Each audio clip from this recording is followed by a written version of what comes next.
دیکھیں، میں آپ کو بتا رہا ہوں نا کہ آپ کی ریلز کی ضرورت نہیں ہے۔ آپ بے شک ہمارا ریسٹورنٹ پروموٹ نہ کریں، آپ بل ادا کریں۔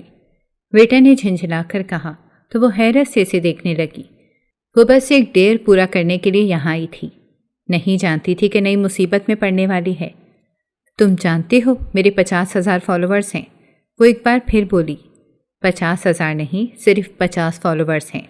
اچانک سید غوث شاہ سامنے آتے ہوئے بولا تو وہ گھبرا کر جلدی سے پرس میں ہاتھ مارنے لگی۔ جلدی میں وہ پرس میں کارڈ اور پیسے رکھنا بھی بھول چکی تھی۔ اکاؤنٹ اس کا خالی تھا۔ اس نے گھبرا کر ادھر ادھر دیکھا۔ میڈم، برتن دھونا پسند کریں گی یا ریسٹورنٹ کی صفائی، جو آپ کو ٹھیک لگے؟ وہ گہری نظروں سے سامنے بیٹھی لڑکی کو گھورتے ہوئے بولا، جس کا لباس اسے ذرا بھی پسند نہیں آیا تھا۔ وہ یہاں کھانا کھانے آئی تھی یا اپنے جسم کی نمائش کرنے؟ او جی، پریشان ہونے کی کیا ضرورت ہے؟ آپ کہیں تو آپ کا بل ہم ادا کر دیں، پھر چلیں گے لانگ ڈرائیو پہ۔ ایک لڑکا جو حلیے سے ہی بدمعاش لگ رہا تھا، وہ آگے بڑھتے ہوئے پریشے کے کندھے پر ہاتھ رکھتے ہوئے بولا تو وہ گھبرا کر دور ہٹی، جبکہ سید غوث شاہ نے غصے سے اپنی مٹھیاں بھینچی تھیں۔ کوئی اس کی عزت کو ہاتھ لگائے وہ یہ کیسے برداشت کر سکتا تھا؟ تو اس کا چاچا لگتا ہے جو تو اس کا بل بھرے گا، گھٹیا انسان! وہ اسے گالیاں دیتے ہوئے مارنے لگا۔ وہ نیچے جا گرا تھا۔ جیسے ہی غوث پیچھے ہٹا، لڑکا فوراً سے اٹھ کر بھاگنے لگا۔ اس کے اس غصے کو دیکھتے ہوئے پریشے بھی گھبرا گئی تھی۔ میں برتن دھو لوں گی، وہ اپنے نیلز کی طرف دیکھتے ہوئے بولی۔ آج ہی 4 گھنٹے لگا کر اس نے یہ نیلز بنوائے تھے، جو اب برتن کی نظر ہونے والے تھے۔ اس نے بے بسی سے منہ بنایا اور دل ہی دل میں اپنی دوستوں کو گالیاں دینے لگی، جن کی وجہ سے آج وہ اس حالت تک پہنچ چکی تھی کہ اسے ریسٹورنٹ میں بیٹھے اتنے سارے لوگوں کے سامنے شرمندہ ہونا پڑ رہا تھا۔ سر، برتن تو دھل چکے ہیں، تو پھر میڈم کو کون سے برتن دوں؟ ویٹر نے حیرانی سے سوال کیا۔ وہ لڑکی برتن دھونے والی نہیں لگتی تھی۔ ہاں، وہ توڑ ضرور سکتی تھی۔ جتنے بھی برتن پڑے ہیں سارے باہر نکالو، چاہے دھلنے ہیں یا نہیں، آج یہ سارے برتن دھوئے گی۔ وہ غصے سے بولتے ہوئے کیبن کی طرف بڑھ گیا۔ غوث غصے سے چیئر پر بیٹھا اور زور سے گلاس ٹیبل پر پٹخا۔ میڈم، یہ ہے برتن، ویٹر نے طنزیہ لہجے میں کہا تو وہ اسے غصے سے گھور کر رہ گئی۔ وہ کچھ کر نہیں سکتی تھی، اسی لیے بے بسی سے برتنوں کو دیکھنے لگی۔ سارا کچن برتنوں سے بھر چکا تھا۔ وہ خاموشی سے سنک کی طرف آئی اور صابن کی طرف دیکھا۔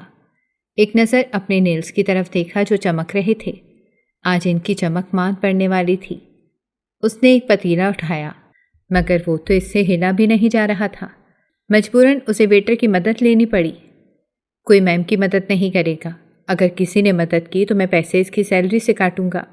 اچانک سید غوث شاہ نے غصے میں کہا تو وہ گھبرا کر اسے دیکھنے لگی۔ نہیں جانتی تھی کہ ایک دیر میں وہ بری طرح الجھ جائے گی۔ انہیں یہ سب خود کرنا ہوگا، ورنہ میں پولیس بلا لوں گا، وہ اس کی سوچ پڑھتے ہوئے بولا تو پریشے نے گھبرا کر اسے دیکھا۔ وہ کیسے جان گیا تھا کہ وہ یہاں سے بھاگنے کا سوچ رہی ہے؟ سبھی لوگ اپنا کام کر رہے تھے۔ وہ خاموشی سے روتے ہوئے برتن دھونے لگی۔ آج تک اس نے اٹھ کر پانی کا ایک گلاس بھی نہیں پیا تھا، اور آج حالات یہاں تک پہنچ چکے تھے کہ وہ یہاں کھڑی برتن مانج رہی تھی۔ ایک بار مجھے یہاں سے باہر جانے دو، دیکھ لوں گی تمہیں۔ وہ آنسو صاف کرتے ہوئے برتن دھونے لگی۔ برتن اتنے خراب نہیں تھے، مگر کبھی کام نہ کرنے کی وجہ سے اسے صحیح سے صاف کرنے کا طریقہ نہیں آیا تھا۔ اچانک اس کے ہاتھ سے ایک شیشے کا گلاس گرا اور ٹوٹ کر فرش پر بکھر گیا۔ اس سے پہلے کوئی دیکھتا اس نے جلدی سے وہ شیشے اٹھائے اور فوراً سے پیشتر ڈسٹ بین میں ڈالے اور اوپر سے شاپر رکھ دیے تاکہ دکھائی نہ دے کہ یہ گلاس اس سے ٹوٹا ہے۔ غوث جو اپنے آفس میں بیٹھا اس کی یہ حرکت نوٹ کر چکا تھا، مسکرائے بنا نہیں رہ سکا۔ ابھی اس نے آدھے برتن دھوئے تھے جب کمر درد کے مارے کرنے لگی۔ میں نہیں دھو سکتی یہ برتن، اس نے زور سے گلاس سنک میں پٹکتے ہوئے غصے میں کہا، مگر اس کی حیرت کی انتہا نہیں رہی جب وہ ٹوٹ کر چھوٹے چھوٹے ٹکڑوں میں تقسیم ہو گیا۔ وہ تو اس کی سوچ سے بھی زیادہ نازک گلاس تھا۔ ایک بار پھرتی دکھاتے ہوئے وہ ڈسٹ بن تک گئی اور اس گلاس کے ٹکڑے کو بھی چھپا دیا۔ برتن دھوتے ہوئے اسے شام ہو چکی تھی، مگر برتن ختم ہونے کا نام نہیں لے رہے تھے۔ مجھے بہت بھوک لگی ہے، اس نے چلا کر کوک کی طرف دیکھا تو وہ کندھے اچکا کر رہ گیا۔ اگر آپ کو مزید برتن دھونے ہیں تو میں آپ کو ایک برگر آفر کر سکتا ہوں۔ کک نے مسکراہٹ دباتے ہوئے اسے کہا تو وہ شدید غصے میں سے دیکھ کر رہ گئی۔ بس کچھ برتن رہتے تھے، وہ یہاں سے جا سکتی تھی۔ اس نے سوچ لیا تھا کہ وہ دوبارہ یہاں نہیں آئے گی، چاہے وہ بھوک سے مر ہی کیوں نہ جائے۔ برتن دھوتے وقت اس سے 6 سے زیادہ گلاس اور 3 پلیٹیں ٹوٹ چکی تھیں۔ خوص یہ دیکھ کر مٹھیاں بھینچ کر رہ گیا۔ اس کے فیوریٹ برتن تھے، ایک ایک برتن کا حساب لوں گا۔ وہ منہ میں بڑبڑاتے ہوئے CCTV فوٹیج دیکھنے لگا، جبکہ وہ بال سمیٹ کر گنگناتے ہوئے برتن دھونے لگی۔ وہ خوص کو برتن ٹوٹنے پر غصہ کرتے ہوئے دیکھ چکی تھی، اب اسے برتن دھونے میں بھی مزہ آ رہا تھا۔ لو جی، ہو گئے سارے برتن صاف۔ وہ اپنے ہاتھ صاف کرتے ہوئے کرسی پر بیٹھنے لگی تو خوص فوراً وہیں چلا آیا۔ ہو گیا میرا بل ادا، میں نے سارے برتن دھو دیے ہیں، وہ لٹ مارنے والے انداز میں بولی تو خوص نے مسکراتے ہوئے ڈسٹ بن کے اوپر سے شاپر ہٹایا تو وہ نظریں چرا گئی۔ میڈم، ان کا بل کون پے کرے گا؟ یہ جس کرسی پر بیٹھی ہیں جانتی ہیں کہ اس کی قیمت کیا ہے۔ اس پر بیٹھنے کی وجہ سے آپ پر سروس چارجز لاگو ہوتے ہیں، اور یہ جو آپ نے کوک سے نظریں چرا کر فرائز کھائے ہیں، ان کی آپ کو الگ سے پیمنٹ کرنی ہوگی۔ وہ بولا۔ پریشا نے نفی میں سر ہلایا۔ وہ ایسا ہرگز نہیں کرنے والی تھی۔ اس نے فوراً اپنی دوست کو کال ملائی، مگر نمبر بند جا رہا تھا۔ اسے یہ آئیڈیا پہلے کیوں نہیں آیا کہ وہ اپنی کسی دوست سے مدد مانگ لے؟ شاید اس کے اکاؤنٹ فریز ہو چکے تھے، مگر اس کی دوستیں تو اس کی مدد کر سکتی تھیں، مگر وہ تو سبھی موقع پر غائب ہو چکی تھیں۔ وہ روحان سی ہو کر ریسٹورنٹ دیکھنے لگی۔ رات کے 9 بج رہے تھے۔ ریسٹورنٹ میں رش قدرے کم ہو چکا تھا۔ اب اسے ریسٹورنٹ کے جالے بھی صاف کرنے پڑیں گے۔ یہ سوچ کر اس کی آنکھوں میں آنسو آ گئے۔ آج تک اس نے کوئی کام نہیں کیا تھا، اور اب اتنے برتن دھونے کے بعد اسے صفائی بھی کرنی تھی۔ نہ چاہتے ہوئے بھی وہ ہال میں آئی، دوپٹہ کمر پر کسا اور چھت پر دیکھنے لگی جو جالوں سے بھری ہوئی تھی۔ لگتا تھا کہ خاص طور پر اسے صفائی کے لیے بلایا گیا ہے، اور اس لیے اب تک اتنے جالے اکٹھے کیے گئے تھے۔ جلدی صاف کیجیے، اور برتن جمع ہو گئے ہیں، آپ کو وہ بھی دھونے ہیں۔ وہ اسے حکم دیتے ہوئے چائے پینے لگا، جبکہ وہ کچھ کہہ بھی نہیں پائی۔ خاموشی سے آنسو پیتے ہوئے جالے صاف کرنے لگی۔ تبھی وہ کرسی سے پھسل کر نیچے گری اور اس کا ایک نیل ٹوٹ گیا۔ اتنا تو اسے نیچے گرنے کا غم نہیں تھا جتنا نیل ٹوٹنے کا تھا۔ اس نے اتنے گھنٹے لگا کر جو برتن دھوئے تھے صرف اس لیے تاکہ اس کے نیل خراب نہ ہو۔ وہ نیچے بیٹھی رو رہی تھی۔ غوث کی نظر کام کرتے ہوئے اچانک کیمرے پر گئی تو وہ اس کی مدد کیے بنا نہیں رہ سکا۔ دکھائیں، میں بینڈیج کر دیتا ہوں، ابھی آپ کو اور کام کرنا ہے، وہ بولا تو پریشا نے گھور کر اسے دیکھا۔ مجھے آپ کی مدد کی ضرورت نہیں ہے، سمجھے آپ، جائیں یہاں سے۔ وہ غصے میں بھی بدتمیزی کرنے کے بجائے شرافت سے بولی، اور آدھا ادھورا ہال صاف کرنے کے بعد کچن میں گئی۔ رات کے 11 بج رہے تھے۔ اس کا موبائل چارج نہ ہونے کی وجہ سے بند ہو چکا تھا۔ تمہیں کیا لگا تم یہاں اپنی مرضی سے آئی ہو؟ سید غوث نے اپنی کافی بنا کر چیئر پر بیٹھتے ہوئے کہا۔ اس نے گھبرا کر اسے دیکھا، بس وہ آخری گلاس دھو رہی تھی۔ تمہیں یہاں میری مرضی سے لایا گیا ہے، اور تمہاری دوست جس نے تمہیں مفت کا کھانا کھانے کا ڈیر دیا تھا، میں نے ہی اس سے کہا تھا۔ رخصتی سے انکار کر کے تم نے بہت بڑی غلطی کر دی ہے، وہ افسوس سے سر ہلاتے ہوئے بولا تو پریشا نے حیران ہو کر اسے دیکھا۔ جب میرا نکاح ہوا ہی نہیں ہے تو رخصتی کیسے ہوگی؟ وہ غصے میں اسے گالیاں دینا چاہتی تھی، مگر پھر تربیت آڑے آ گئی۔ وہ کچھ بھی نہیں بول پائی۔ تمہیں یاد ہے، آج سے 4 سال پہلے سینئر کے فیئرویل پر میں نے ایک ایکٹ کیا تھا، اور اس میں جو نکاح ہوا تھا اس میں نکاح نامے کا اصلی فارم تھا، اور یہ نکاح حقیقی طور پر تمہاری لا علمی میں ہوا تھا۔ نکاح تو ہمارا ہو چکا ہے، تم جانتی نہیں تھی کہ صحرے کے اس پار کون بیٹھا ہے۔ تم نے مجھے تھپڑ مار کر بھی اچھا نہیں کیا تھا، وہ ایک بار پھر گڑے مردے اکھاڑتے ہوئے بولا تو وہ ششدر رہ گئی۔ وہ محض ایک ایکٹ تھا، اسے اداکاری کا شوق تھا، مگر اس نے کبھی یہ نہیں سوچا تھا کہ اس معمولی سے ڈرامے کی وجہ سے اس کا نکاح ہو سکتا ہے۔ نہیں، ایسا نہیں ہوا تھا، وہ محض ایک ڈرامہ تھا، جھوٹ بول رہے ہو، وہ گھبرا کر پیچھے ہٹتے ہوئے بولی، جبکہ وہ آگے بڑھتے ہی اس کے بے حد قریب آ چکا تھا۔ یقین نہیں آتا، میں تمہیں وہ نکاح نامہ دکھا دیتا ہوں۔ جس پر تمہاری سائن موجود ہیں۔ وہ جیب میں سے ایک لفافہ نکالتے ہوئے اس کے سامنے بڑھ چکا تھا۔ پریشا نے اسے کھینچ کر ایک نظر دیکھا۔ بے یقینی سے آنکھیں پھاڑے 5 منٹ وہ کھڑی رہی، سمجھ نہیں پا رہی تھی کہ وہ کیا کرے۔ یہ سب جھوٹ ہے، اس کا حقیقت سے کوئی تعلق نہیں، وہ غصے سے کہتے ہوئے اس فارم کو پھاڑ کر فوراً سے پانی میں بہا چکی تھی، جبکہ غوث نے اسے غصے سے گھورا اور اس کی طرف بڑھا۔ تم نے جو غلطی کی ہے تمہیں اس کی سزا ملے گی۔ وہ اسے بازو سے کھینچ کر اپنے پرائیویٹ روم میں لے آیا جو بیسمنٹ میں بنا ہوا تھا۔ وہ گھبرا کر اسے دیکھنے لگی۔ تم مجھے یہاں قید نہیں کر سکتے، میں بھی پولیس کو کال کر رہی ہوں، وہ لینڈ لائن نمبر کی طرف بھاگتے ہوئے بولی، لیکن اس سے پہلے ہی غوث نے اس کی کمر کے گرد بازو حمائل کرتے ہوئے اسے اپنی طرف کھینچا تھا۔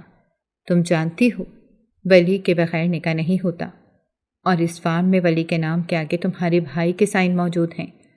تم دونوں بہن بھائیوں کو یہ ایکٹ کرنا بہت مہنگا پڑ گیا ہے۔ وہ مسکراتے ہوئے بولا تو وہ نفی میں سر ہلاتی رہ گئی۔ نہیں، تم جھوٹے ہو، مکار انسان، مجھے جانے دو یہاں سے۔ اگر میرے بابا کو پتہ چلا تو وہ تمہیں چھوڑیں گے نہیں۔ تم جانتے نہیں کہ وہ کون ہیں۔ وہ ادھر ادھر نظریں دوڑاتے ہوئے بولی، کچھ بھی اسے ایسا نہیں مل رہا تھا جو اسے یہاں سے نکلنے میں مدد کر سکے۔ چاہے تم چیخو چلاؤ، یہاں سے باہر نہیں جانے والی۔ یہ کمرہ ساؤنڈ پروف ہے اور اس کا لاک میرے علاوہ کسی کو پتہ نہیں ہے، وہ تفصیل سے بیان کرتے ہوئے بولا تو وہ گھبرا گئی۔ اور جہاں تک بات رہی تمہارے باپ کو جاننے کی، تو میں جانتا ہوں کہ وہ کیسا نیچ انسان ہے جس نے اپنے ہی دوست کا قتل کر ڈالا۔ غوث نے ایک ایک لفظ چباتے ہوئے کہا تو وہ غصے سے اس کا گریبان پکڑ کر رہ گئی۔ آئندہ تم نے میرے باپ کو گالی دی تو میں تمہیں چھوڑوں گی نہیں۔ غصے میں وہ بھول چکی تھی کہ وہ غوث کے اتنے قریب آ چکی ہے۔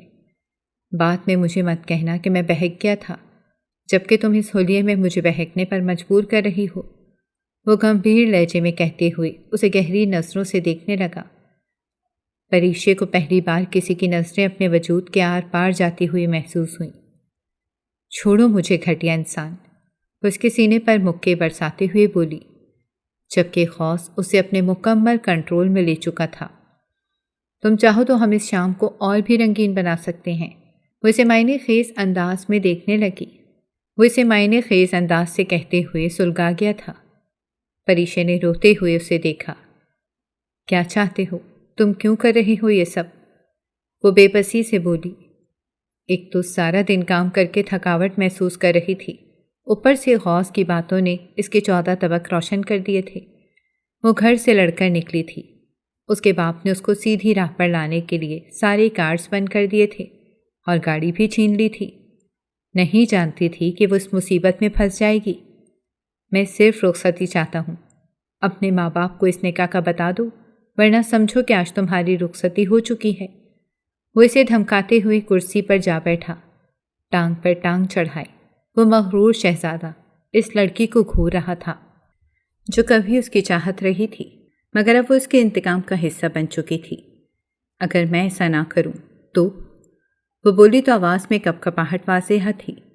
ابھی تو بتایا ہے کہ تم پھر کبھی اس دروازے کے باہر نہیں جا سکو گی، دنیا کے لیے تم مسنگ پرسن بن جاؤ گی۔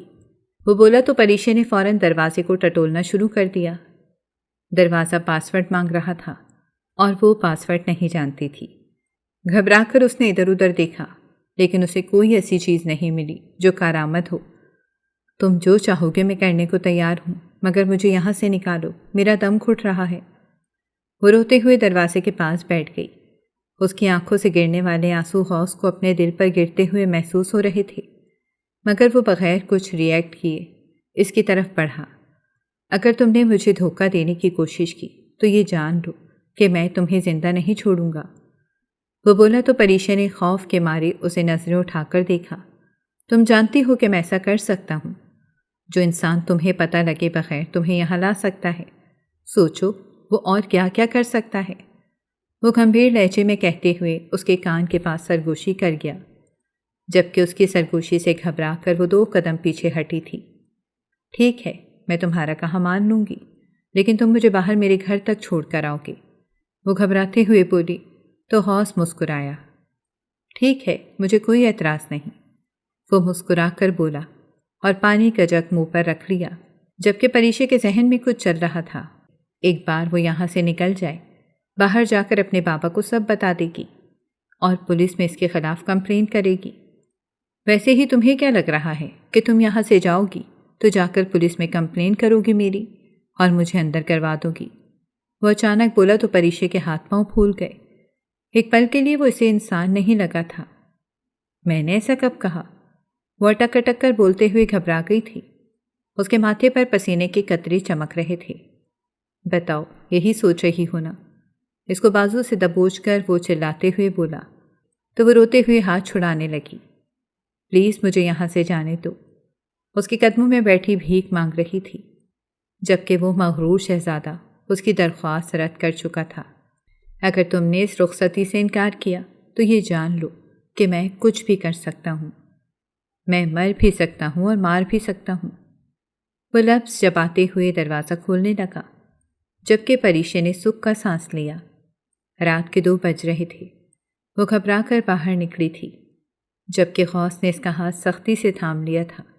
میرے ساتھ چالاکی کرنے کی ضرورت نہیں۔ اگلے 3 دن بعد تم اپنے باپ کو اس نکاح کا بتاؤ گی اور انہیں رخصتی کے لیے رضامند کرو گی۔ وہ اس سے بولا اور گاڑی کی طرف بڑھ گیا۔ جلدی بیٹھو، میرے پاس فضول وقت نہیں ہے۔ اوہ ہیلو، کہاں بیٹھ رہی ہو؟ میں تمہاری ڈرائیور نہیں ہوں، آگے آ کر بیٹھو۔ وہ اسے پیچھے بیٹھتا دیکھ کر غصے سے بولا تو وہ گھبرا کر آگے آ کر بیٹھی۔ دل ہی دل میں دعا کرنے لگی کہ ایک بار گھر پہنچ جائے، پھر اس شخص کو اچھے سے مزہ چکھائے گی۔ اس کی کوئی غلطی نہیں تھی۔ گھر پہنچتے ہی وہ اسے بغیر خدا حافظ بولے جلدی سے گیٹ کی طرف لپکی تھی۔ گارڈ نے اسے حیران ہو کر دیکھا تھا۔ وہ بغیر جوتوں کے عجیب بوکھلائی ہوئی لگ رہی تھی۔ اپنے کمرے میں جانے کے بجائے وہ سیدھے اپنے بابا کے کمرے میں آئی تھی، جو اس وقت طبیعت خرابی کے باعث جاگ رہے تھے۔ بابا، آپ رحمان انکل کے بیٹے کے لیے پوچھ رہے تھے نا؟ میں شادی کرنے کے لیے تیار ہوں، مگر نکاح پرسوں ہونا چاہیے۔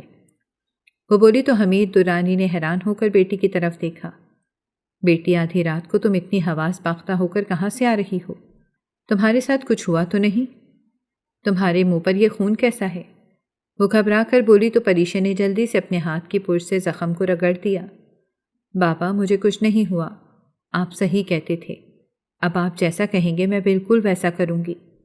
وہ گھبراتے ہوئے نظریں چرا کر وہاں سے چلی گئی، جبکہ حمید درانی کو اندازہ ہو گیا تھا کہ کچھ تو غلط ہوا ہے، لیکن ان کی بیٹی راہ راست پر آ گئی تھی۔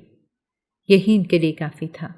جیسا تم چاہتے ہو، میں ایسا کبھی نہیں ہونے دوں گی، وہ روتے ہوئے بولی اور واش روم کی طرف چلی گئی، اس بات سے انجان کہ اس کے کمرے میں لگا کیمرہ ساری سچائی اپنے اندر محفوظ کر رہا تھا۔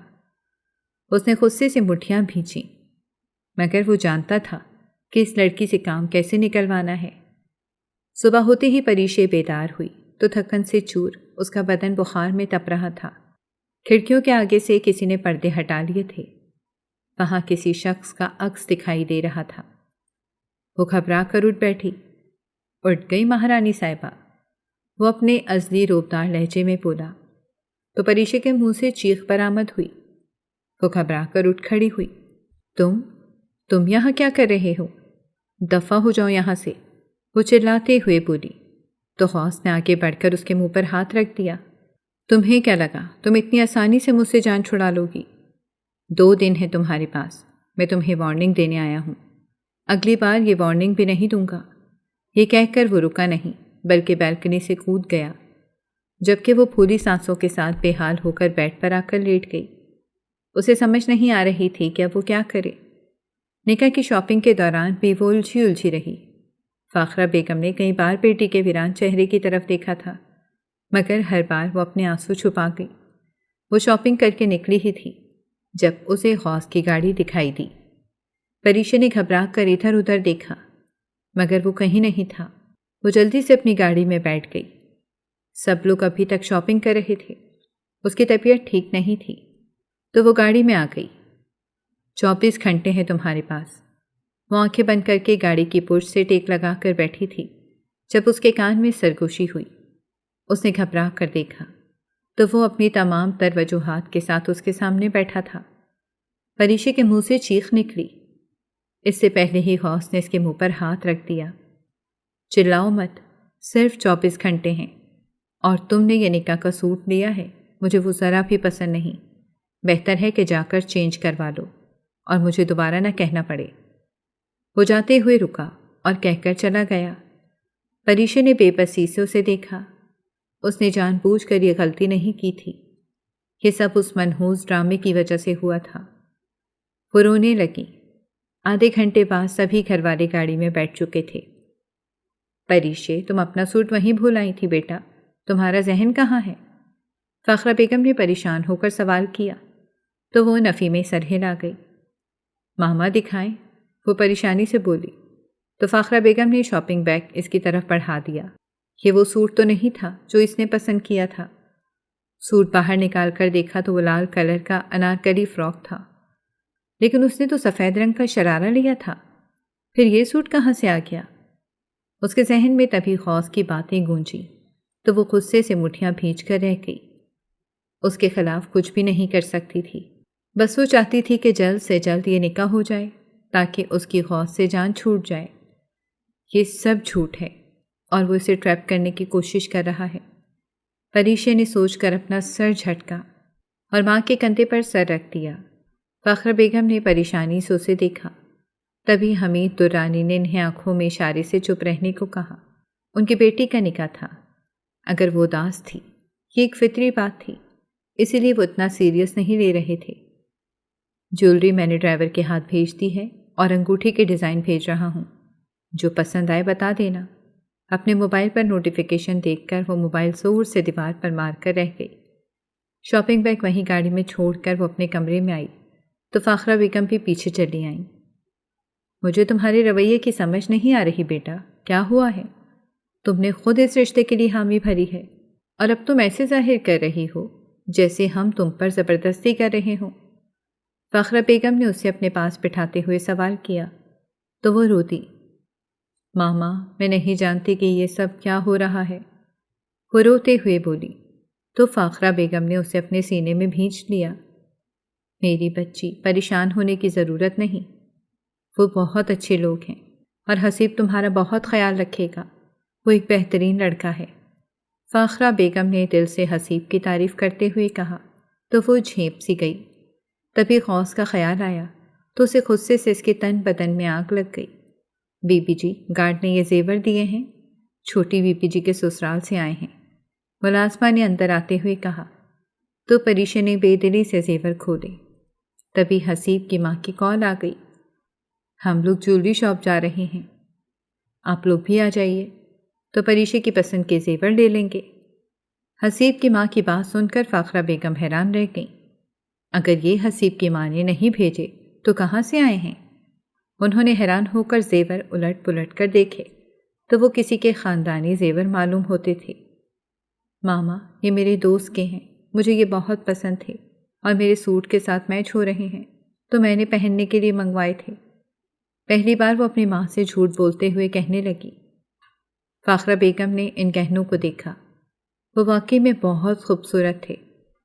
بیٹا، یہاں تک تو ٹھیک ہے، تم مجھے پہلے بتا دیتی تو تمہارے بابا تمہیں سیم ایسے بنوا دیتے۔ ایسے اپنے نکاح پر کسی کے پرانے زیور پہننا اچھا نہیں لگتا، وہ بولی تو وہ گھبرا کر نظریں چرا گئی۔ ماما، میرا نکاح ہے، جو میرا دل کرے گا میں وہ پہنوں گی، وہ نروٹھے پن سے کہتے ہوئے بولی تو فخرہ بیگم نے اسے اس کے حال پر چھوڑ دیا۔ اچھا ٹھیک ہے، ڈریس ٹرائی کر لینا، تمہارے ناپ کا ہی ہے نا، یہ نہ ہو کہ بعد میں مسئلہ بن جائے۔ یہ کہہ کر وہ کمرے میں رکی نہیں بلکہ چلی گئیں۔ بی بی جی، آپ کا پارسل آیا ہے، ملازمہ ایک بار پھر کمرے میں داخل ہوئی تو پریشا نے غصے سے اسے گھورا، تم اجازت لیے بنا نہیں آ سکتی؟ کیوں اپنا غصہ اس ملازمہ پر نکال رہی تھی؟ ملازمہ نے حیرت سے اسے دیکھا۔ آج تک اس نے کبھی ملازمین سے بدتمیزی نہیں کی تھی، مگر شاید وہ اداس تھی، اس لیے ہر کسی سے اس طرح بات کر رہی تھی۔ بی بی جی، وہ آپ کا پارسل جو آ گیا تھا، وہ منمناتے ہوئے بولی اور فوراً پریشا کو غصے میں دیکھ کر وہاں سے چلی گئی۔ پریشا بے دردی سے اس فلائر کو پھاڑا تو اندر سے آئی فون نکلا، جسے دیکھ کر اس کا دماغ گھوم گیا۔ شاید وہ آن تھا اور اس میں نوٹیفیکیشن بھی آ رہے تھے۔ پریشا نے حیران ہو کر دیکھا تو اس میں آیا ہوا نوٹیفیکیشن اسے اندر تک سلگا گیا۔ ڈریس پہنو اور ابھی اسی وقت مجھے تصویر بھیجو۔ غوث کا میسج دیکھ کر وہ غصے سے پاگل ہو چکی تھی۔ اس نے اسے غصے میں ڈریس اور زیور کو نیچے پھینکا تھا۔ ڈریس اٹھا کر پہنو اور فوراً مجھے تصویر بھیجو، ورنہ نکاح نامے کی تصویر تمہارے باپ تک پہنچ جائے گی، اور پھر تم جانتی ہو کہ ایک دل کا دورہ ہی تمہارے باپ کو اوپر پہنچانے کے لیے کافی ہے۔ وہ بدتمیزی سے بولا تو پریشے نے روتے ہوئے وہ ڈریس اٹھا لی، اپنے کمرے کو گھور کر دیکھا۔ کہیں سے تو وہ اس پر نظر رکھے ہوئے تھا، مگر کہاں سے؟ یہی بات تو سمجھ نہیں آ رہی تھی۔ اس نے اپنا سارا کمرہ الٹ پلٹ کر دیکھ لیا تھا۔ پہلے اسے اپنے کمرے میں کیمرے کی موجودگی پر شک تھا، مگر اسے کچھ بھی نہیں ملا تھا۔ وہ روتے ہوئے واش روم چلی گئی۔ ڈریس پہن کر آئی تو حیران رہ گئی۔ اسے اس کا اتنا پرفیکٹ سائز کیسے پتہ تھا؟ وہ واقعی میں بہت خوبصورت فراک تھا جو اس پر خوب جچ رہا تھا۔ تصویر بھیج کر وہ آ کر بیڈ پر لیٹ گئی۔ دل تو چاہ رہا ہے کہ ابھی رخصتی کروا لوں، مگر ابھی بہت سے حساب باقی ہیں۔ ایک اور نوٹیفیکیشن نے اس کا دماغ خراب کر دیا تھا۔ وہ موبائل وہیں پھینک کر سب کچھ بتانے کے لیے اپنے بابا کے کمرے میں آ گئی، مگر لاشعوری طور پر اپنا نام سن کر وہ دروازے کے باہر ہی رک گئی۔ جب آپ کی طبیعت اتنی ہی خراب ہے تو پریشے کو سب بتا کیوں نہیں دیتے؟ کب تک اس سے چھپاتے رہیں گی آخر؟ فخرہ بیگم نے پریشانی سے کہا تو حمید درانی نفی میں سر ہلا گئے۔ میں اس کا اتنا اہم دن خراب نہیں کر سکتا۔ اس کے فرض سے سبکدوش ہو کر میں علاج کے لیے یورپ چلا جاؤں گا، اور تب تک المیر بھی واپس آ جائے گا تو وہ کاروباری معاملات سنبھال لے گا۔ وہ بولے تو پریشے نے حیران ہو کر دروازے کو گھورا۔ وہ کون سی بات اس سے چھپا رہے تھے؟ بابا، آپ مجھ سے کیا چھپا رہے ہیں؟ وہ اچانک دروازہ کھول کر اندر داخل ہوئی۔ اس کی حرکت مینرز کے خلاف تھی، مگر وہ پوچھے بنا نہیں رہ سکی۔ مجھے کیا ہونا، میں بالکل ٹھیک ہوں، وہ نکاحت زدہ لہجے میں بولے۔ مجھ سے جھوٹ مت بولیں، میں کافی دنوں سے غور کر رہی ہوں، آپ کے بال بلا وجہ جھڑ رہے ہیں۔ وہ اپنے باپ کی طرف دیکھتے ہوئے بولی تو حمید درانی مسکرا دیے۔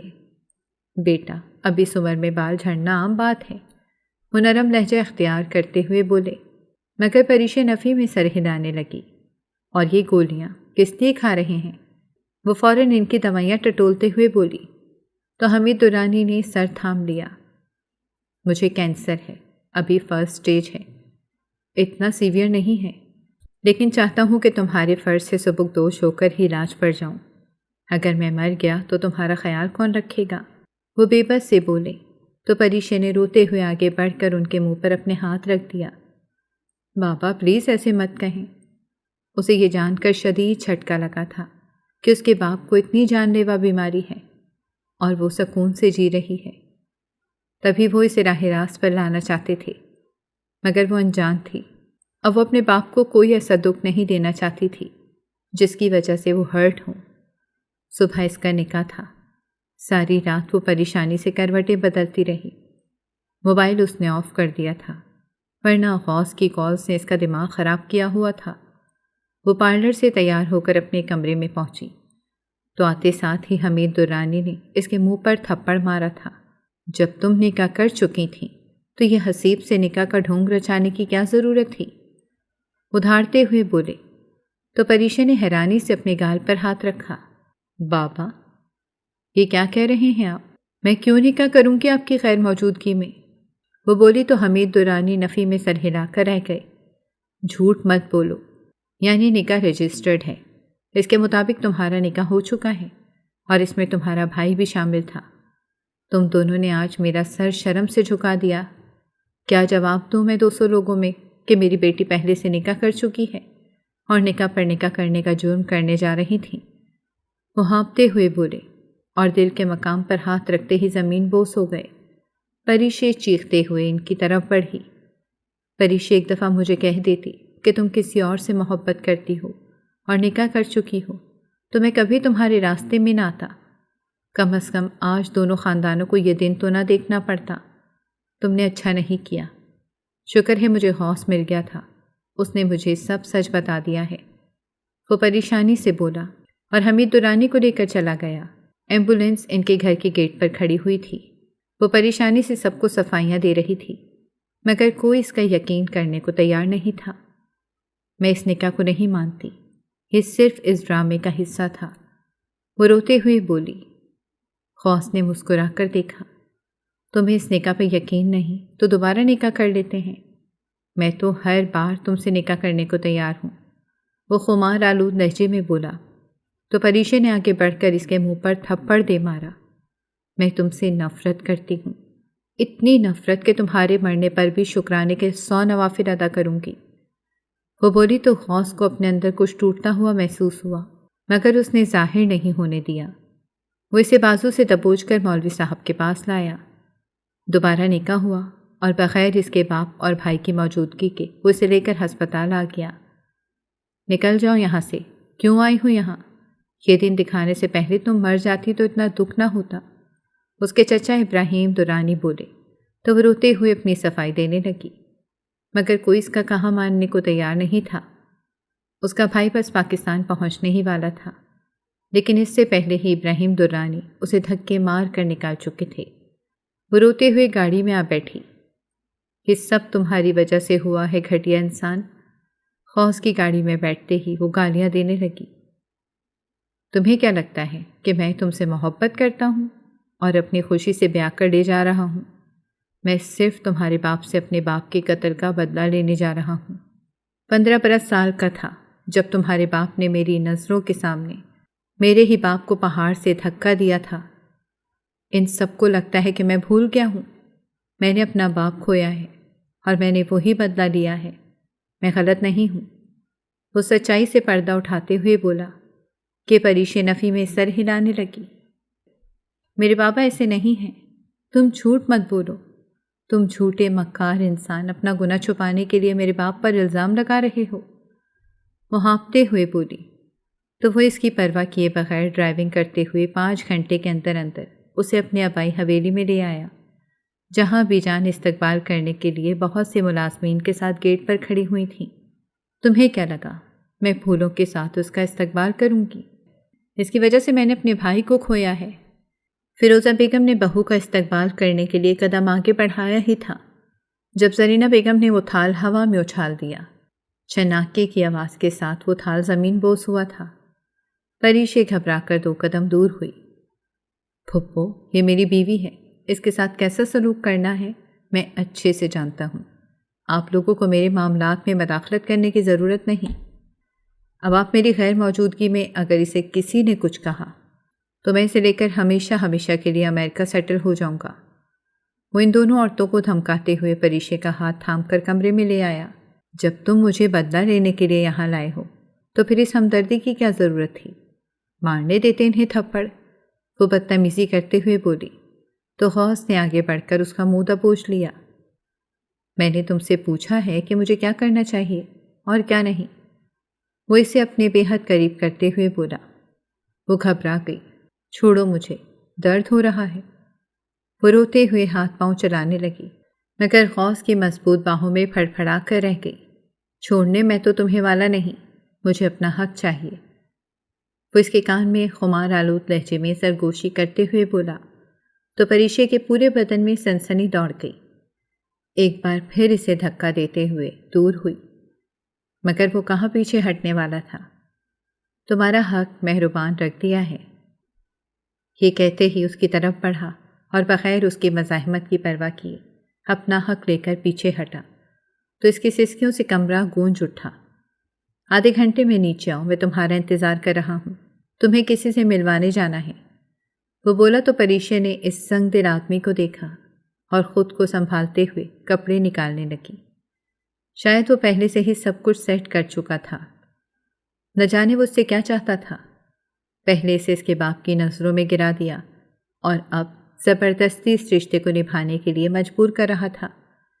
میں تمہیں کبھی معاف نہیں کروں گی، ایک وقت آئے گا جب تم مجھ سے معافی مانگو گے، میں تمہاری طرف دیکھنا بھی گوارا نہیں کروں گی۔ وہ روتے ہوئے واش روم کی طرف بڑھ گئی، کپڑے بدل کر نیچے آئی تو فیروزہ بیگم نے محبت پاش نظروں سے اسے دیکھا۔ بیٹی ادھر آؤ، میرے پاس بیٹھو، وہ محبت سے بولی تو زرینہ بیگم نے نفرت سے دونوں ساس بہو کو دیکھا۔ جب اس کے بھائی نے اس کا گھر نہیں بسنے دیا تھا تو پھر وہ اپنے بھائی کے بیٹے کا گھر کیسے بسنے دیتی؟ وہ ایسا نہیں ہونے دے سکتی تھی۔ انہوں نے سوچ لیا تھا کہ وہ کچھ ایسا ضرور کریں گی جس کی وجہ سے وہ علیحدگی کا فیصلہ اختیار کر لیں گے۔ میں جانتی ہوں جن حالات میں تم دونوں کی شادی ہوئی ہے، میں کچھ بھی تمہارے لیے نہیں کر پائی۔ میں نے سوچا ہے کہ کیوں نہ ہم اگلے ہفتے ولیمہ رکھ لیں۔ فیروزہ بیگم نے بیٹے کی طرف دیکھتے ہوئے کہا۔ تو پریشے نے حیران ہو کر انہیں دیکھا۔ آنٹی، آپ کا موبائل مل سکتا ہے؟ وہ مجھے بابا کا پتہ کروانا تھا۔ پریشے روتے ہوئے غوث سے نظریں چرا کر بولی، کیونکہ وہ جانتی تھی کہ وہ ہرگز اسے اپنا موبائل نہیں دے گا، اور اس وقت اس پوری حویلی میں سے صرف فیروزہ بیگم ہی اپنی ہمدرد معلوم ہوئی تھی۔ ہاں بیٹا، کیوں نہیں، ضرور، اور تمہارے بابا کا سن کر بہت افسوس ہوا۔ غوث بتا رہا تھا کہ ان کی طبیعت ٹھیک نہیں تھی، اسی لیے انہوں نے جلدی رخصتی کر دی۔ اس نے تو ہمیں وہاں جانے کا موقع ہی نہیں دیا۔ وہ بولی تو پریشے کو اندازہ ہوا کہ اس نے اپنے گھر والوں سے بھی جھوٹ بول رکھا تھا۔ اس لڑکی میں ایسا بھی کیا خاص تھا کہ تم نے اسے مجھ پر فوقیت دی؟ اچانک شافیہ سامنے آتے ہوئے بولی۔ تو زرینہ بیگم نے حکارت سے بھتیجے کی طرف دیکھا۔ یہ کون ہے؟ پریشے نے اس کے تیوروں سے گھبرا کر سوال کیا تو زرینہ بیگم نے غصے سے اسے گھورا۔ میں غوث کی بچپن کی منگیتر ہوں، وہ اپنا تعارف کرواتے ہوئے بولی۔ تو پریشے نے غصے بھری نظروں سے غوث کو دیکھا، جس نے نظریں چراتے ہوئے موبائل اٹھا لیا۔ یہ لو بیٹا، یہ باتیں تو ہوتی رہیں گی، تم جاؤ اپنے بابا سے بات کر لو۔ فیروزہ بیگم نے سمجھداری کا مظاہرہ کرتے ہوئے اسے وہاں سے بھیجنا چاہا تو شافیہ نے آگے بڑھ کر جان بوجھ کر پاؤں آگے کیا تو پریشے لڑکھڑاتے ہوئے نیچے جا گری۔ اس کا سر ٹیبل کے کونے سے جا لگا تھا، جہاں سے خون کا فوارہ ابل پڑا تھا۔ غوث نے دیکھا تو فوراً اس کی طرف بڑھا اور اس کے سر پر رومال رکھنے لگا۔ خون تیزی سے بہہ رہا تھا۔ یہ کیا کیا تم نے شافیہ؟ دفع ہو جاؤ یہاں سے، اس سے پہلے کہ میں کچھ سخت کہہ دوں یہاں سے چلی جاؤ، وہ غصے سے دھاڑا۔ شافیہ یہ دیکھ کر دنگ رہ گئی۔ وہ تو اسے نفرت میں بیاہ کر لایا تھا، کہاں اس کی اتنی فکریں جتا رہا تھا۔ پریشی، آنکھیں کھولو، تمہیں کچھ نہیں ہوگا، ہم ڈاکٹر کے پاس جا رہے ہیں، آنکھیں بند مت ہونے دینا۔ وہ اسے باہوں میں اٹھا کر گاڑی میں ڈالتے ہی ریش ڈرائیونگ کرنے لگا۔ فیروزہ بیگم ساتھ تھیں۔ بچے، آنکھیں کھلی رہنے دو، میری طرف دیکھو۔ فیروزہ بیگم نے اس کا سر اپنی گود میں رکھتے ہوئے گھبرا کر کہا تو پریشی نے ان کا ہاتھ تھام لیا۔ مجھے اپنے بابا کے پاس جانا ہے، وہ روتے ہوئے بولی تو غوث نے حیران ہو کر اسے دیکھا۔ شام کے 7 بج رہے تھے، اسے اپنی فکر نہیں تھی، فی الحال وہ بس اپنے بابا کے پاس جانا چاہتی تھی۔ پریشی، میری جان، زیادہ مت بولو، تمہیں تکلیف ہوگی، غوث نے اس کی طرف بے چینی سے دیکھتے ہوئے کہا تو وہ تلخی سے مسکرا دی۔ تم تو مجھے تکلیف دینا چاہتے تھے، اب مجھے تکلیف میں دیکھ کر یہ جھوٹی فکر جتانے کی ضرورت نہیں ہے۔ وہ تلخی سے مسکرائی تو وہ تڑپ اٹھا۔ وہ تو اس پر جان چھڑکتا تھا تب سے جب وہ محض 7 برس کی تھی۔ ان کے بچپن سے ہی ان دونوں کے باپ نے رشتہ طے کر دیا تھا۔ پھر اس حادثے نے ان دونوں کے خاندانوں کو ایک دوسرے سے اتنا متنفر کر دیا کہ وہ ایک دوسرے کے بارے میں جاننا بھی پسند نہیں کرتے تھے۔ یہ دشمنی کئی سال چلتی رہی۔ اس نے پریشے کو پہلی بار یونیورسٹی میں دیکھا تھا اور اس پر دل ہار بیٹھا۔ اس نے سوچ لیا تھا کہ وہ اس سے شادی کرے گا۔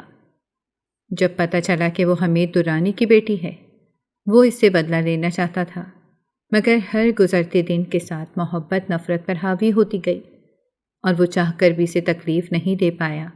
ان دونوں کی بحث جاری رہی۔ بالآخر کئی گھنٹے کی مسافت طے کرنے کے بعد وہ دونوں ہاسپٹل پہنچ چکے تھے۔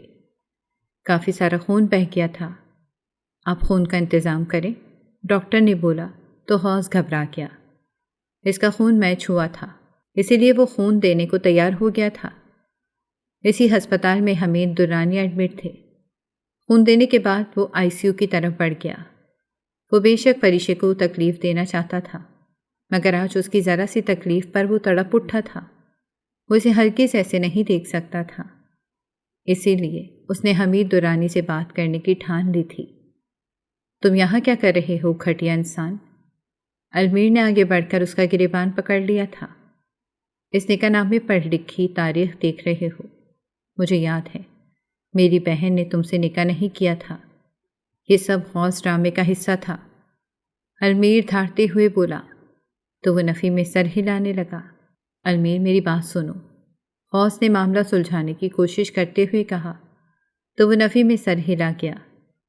کہاں ہے میری بہن؟ المیر نے ابھی تک اس کا کالر پکڑا ہوا تھا۔ غوث نے اسے دھکا دیتے ہوئے پیچھے کیا تو وہ لڑکھڑاتے ہوئے دیوار کے ساتھ جا لگا۔ اپنی بہن سے پوچھ لو، اگر وہ مجھے چھوڑنا چاہتی ہے تو میں اسے روکوں گا نہیں۔ فی الحال مجھے انکل سے بات کرنی ہے، میں تمہارے منہ نہیں لگنا چاہتا۔ وہ غصے میں کہہ کر ICU کے اندر چلا گیا۔ حمید دورانی نے آنکھیں کھول کر دیکھا تو وہ سامنے کھڑا انہیں ہی دیکھ رہا تھا۔ کیوں کیا ہے تم نے ایسا؟ تم اس بات کو سمجھتے کیوں نہیں ہو کہ میں نے تمہارے باپ کو پہاڑ سے دھکا نہیں دیا تھا؟ وہ خود گرے تھے، میں تو انہیں پکڑنے کی کوشش کر رہا تھا۔ تم نے اس غلط فہمی کی بنیاد پر میری بیٹی کی زندگی پر بات کر کے رکھ دی۔ وہ اٹک اٹک کر بول رہے تھے۔ غوث نے آگے بڑھ کر ان کا ہاتھ تھام لیا۔ غلط فہمی اتنے عرصے بعد دور ہوئی تھی کہ اسے سمجھ نہیں آ رہی تھی کہ وہ کیسے ان کے غم کا ازالہ کرے۔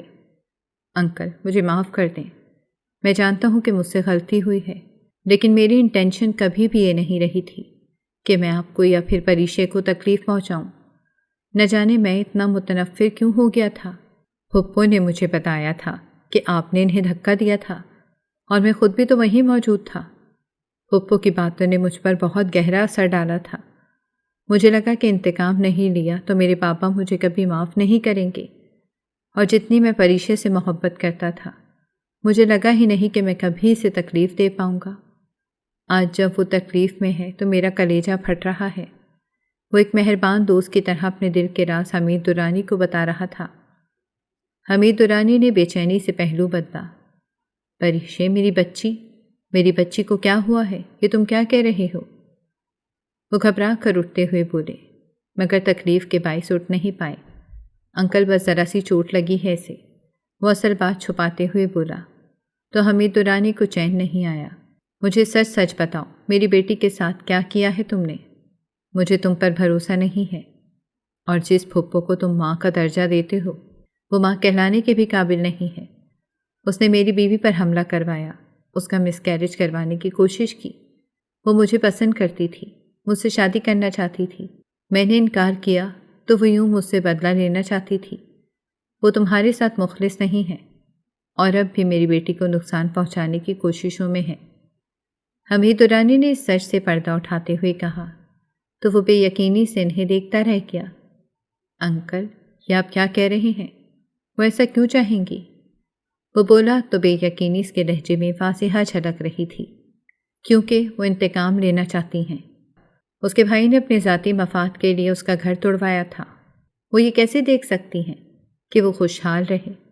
یقیناً وہ تم لوگوں کے خلاف کچھ نہ کچھ ضرور کریں گی، میں اسے جانتا ہوں۔ حمید دورانی نے آخری جملہ آہستگی سے ادا کیا تو غوث نے گھبرا کر انہیں دیکھا۔ انکل میں آپ سے وعدہ کرتا ہوں کہ میں ایسا کچھ نہیں ہونے دوں گا، بس آپ دونوں مجھے معاف کر دیں۔ وہ ہاتھ جوڑتے ہوئے بولا تو حمید دورانی نے اس کے ہاتھ تھام لیے۔ مجھے تم پر بھروسہ ہے بیٹا، تم نے جو طریقہ اپنایا وہ غلط تھا، انہوں نے افسوس سے کہا تو وہ سر جھکائے بیٹھا رہا۔ آپ جیسا چاہیں گے میں بالکل ویسا کروں گا، بس آپ مجھے معاف کر دیں ایک بار۔ وہ انہیں گلے سے لگاتے ہوئے بولا تو حمید دورانی نہ چاہتے ہوئے بھی مسکرا دیے۔ میں اپنی بیٹی کو اپنے ہاتھوں سے رخصت کرنا چاہتا ہوں، تم عزت سے اس کا رشتہ لے کر آؤ، میں خود انہی ہاتھوں سے اسے رخصت کروں گا۔ حمید دورانی کے کہنے پر پیچھے کھڑے المیر نے بے یقینی سے نفی میں سر ہلایا۔ وہ غوث کو غصے سے دیکھ کر رہ گیا۔ ایک زمانے میں وہ دونوں بہترین دوست ہوا کرتے تھے، پھر غلط فہمیوں نے ایسے پنجے گاڑے کہ دونوں خاندان بکھر کر رہ گئے۔ مجھے معاف کر دو غوث، میں نے اچھا نہیں کیا۔ سچائی جاننے کے بعد المیر نے آگے بڑھ کر اسے گلے لگاتے ہوئے کہا تو غوث نے اسے اپنے سینے میں بھینچ لیا۔ وہ نہ صرف اس کا بچپن کا بہترین دوست، اب تو اس کے سالے کے عہدے پر بھی فائز ہو چکا تھا۔ وہ دونوں پریشے کے روم کی طرف بڑھ گئے تھے۔ پٹی ہو چکی تھی، اب وہ قدرے بہتر محسوس کر رہی تھی۔ فیروزہ بیگم تو اسے ہلنے بھی نہیں دے رہی تھیں، یہاں تک کہ اپنے ہاتھوں سے سوپ پلا رہی تھیں۔ وہ ماں کا پیار پا کر مسکرا دی۔ المیر اور غوث کو ایک ساتھ دیکھ کر وہ دونوں حیران ہوئی تھیں۔ چلو، بابا نے غوث کو معاف کر دیا ہے اور وہ تمہاری رخصتی اپنے ہاتھوں سے کرنا چاہتے ہیں، اسی لیے تم اب غوث کے ساتھ نہیں بلکہ ہمارے ساتھ گھر چلو گی۔ بابا کو بھی آج چھٹی مل جائے گی، المیر نے تفصیل سے بتاتے ہوئے کہا۔ تو وہ روتے ہوئے اپنے بھائی کے گلے لگ گئی۔ جب سے غوث اس کی زندگی میں آیا تھا، اس نے غوث کے علاوہ کسی کے متعلق نہیں سوچا تھا اور اس کے سامنے کبھی اقرار نہیں کر پاتی تھی، مگر سچ تو یہ تھا کہ کہیں نہ کہیں وہ بھی اس سے محبت کر بیٹھی تھی۔ فیروزہ بیگم نے ان دونوں کو خوشی سے دیکھا تو دونوں کی نظر اتاری۔ بہت عرصے بعد خوشیوں نے ان کے در پر دستک دی تھی اور وہ ان خوشیوں کو روک نہیں سکتی تھیں۔ یہ کہانی اس حقیقت کی یاد دہانی کراتی ہے کہ غلط فہمیاں، انتقام اور انا جب فیصلوں پر حاوی ہو جائیں تو محبت بھی دکھ میں بدل جاتی ہے، جبکہ سچ وقت آنے پر ہر پردہ چاک کر دیتا ہے۔ پریشی کے کردار میں خودداری، ہمت اور مشکل حالات میں ثابت قدمی نمایاں رہی۔ اگرچہ بعد موقع پر اس کی جلد بازی اور جذباتی فیصلوں نے مسائل کو بڑھایا، دوسری طرف غوث ایک مضبوط مگر انتقام کے اندھے جذبے میں ڈوبا ہوا کردار تھا، جس کی محبت اس کے غلط طریقہ کار کو درست ثابت نہیں کر سکتی۔ کسی بھی مقصد کے لیے جبر، دھمکی اور کسی کی آزادی سلب کرنا قابل تحسین نہیں، چاہے انجام میں پچھتاوا ہی کیوں نہ ہو۔ حمید درانی، فیروزہ بیگم اور المیر جیسے کرداروں نے معافی، خاندانی محبت اور سچ سامنے آنے پر دل بڑا رکھنے کی خوبصورت مثال پیش کی۔ اس کہانی کا اصل سبق یہی ہے کہ رشتے اعتماد، سچائی، احترام اور باہمی رضامندی سے مضبوط ہوتے ہیں، جبکہ بدگمانی، انتقام اور طاقت کے زور پر بنائے گئے فیصلے صرف دلوں کو زخمی کرتے ہیں۔ دعا ہے کہ ہر قاری اپنی زندگی میں محبت کے ساتھ انصاف، صبر، گفتگو اور معافی کرنے کی خوبصورتی کو بھی جگہ دیں، کیونکہ یہی وہ اقدار ہیں جو بکھرے ہوئے رشتوں کو دوبارہ جوڑنے کی حقیقی طاقت رکھتی ہیں۔ اور آپ کو یہ کہانی کیسی لگی؟ پڑھ کر اپنی رائے کا اظہار کیجیے گا اور چینل کو سبسکرائب کر لیں۔ شکریہ۔